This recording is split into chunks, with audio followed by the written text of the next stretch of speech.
6 Violent and Frightening Unsolved Crimes from New Orleans. Before we start, I would like you to hit that red subscribe button so that you never miss out on any of our videos. Hey guys, what's up? Welcome back to Court Climate. 6. Storyville Slayer. The Storyville Slayer is the name given to the unidentified murderer or murderers that carried out a string of homicides in the New Orleans area between 1991 and 1996. Several vital characteristics connected these murders.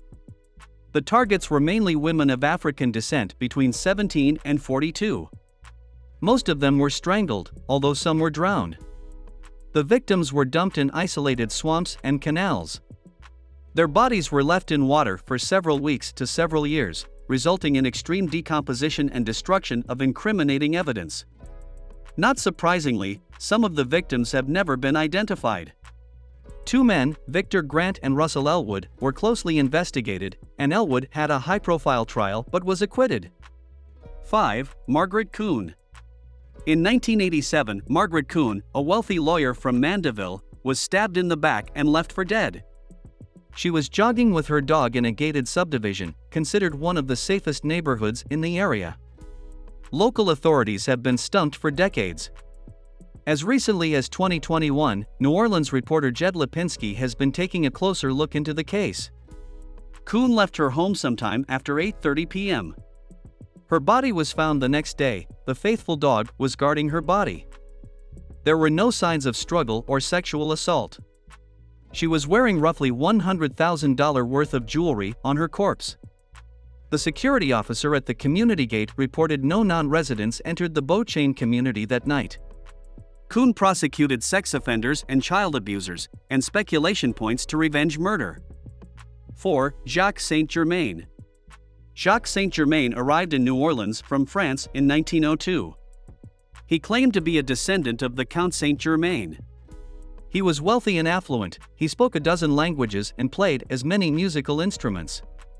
He was known to throw extravagant parties and entertain New Orleans' most influential citizens. Despite serving lavish culinary delights at his French Quarter mansion, he was never seen eating a single bite of food. One night, screams were heard coming from S.A. Germain's home after he brought a woman home from the bar. The woman jumped from the second story of his house, telling bystanders that she had been attacked by her host, who had seized and bitten her on the neck. 3. Ursulines Convent Murders 1978.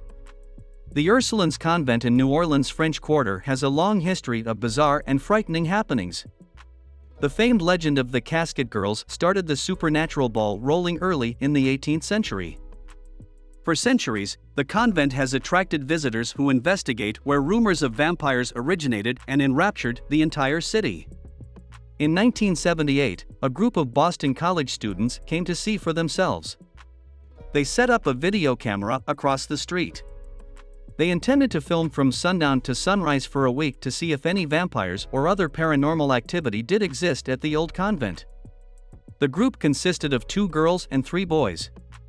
On the 3rd night, the 3 boys left the girls alone while they went for drinks. The boys found the girls' bodies in front of the adjoining chapel just before sunup. 2. Upstairs Lounge Arson.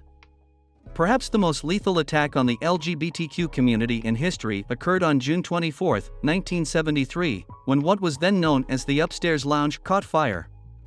Now known as the Gemini 141, Chartres Street was once a popular French Quarter gay bar. An unknown assailant started a fire using lighter fluid. About 30 people escaped, but another 30 were trapped on the 2nd floor. The windows were covered with security bars, and the fire raged for 16 minutes before help could arrive. 28 people died during the fire, 4 more victims died en route or at the hospital. At the time, upstairs was one of the few safe spaces for New Orleans' gay and lesbian populace. 1. The Axeman. While his reign of terror only lasted 1 year, New Orleans' infamous Axeman made a permanent mark on the city. He would chisel out the bottom panel of citizens' back doors in the middle of the night, creep into their bedrooms while they slept, and attack them with an axe. He targeted couples and specifically Italians. It is believed that he had ties to the mob. His first attack occurred in May 1918, averaging 1 episode per month moving forward.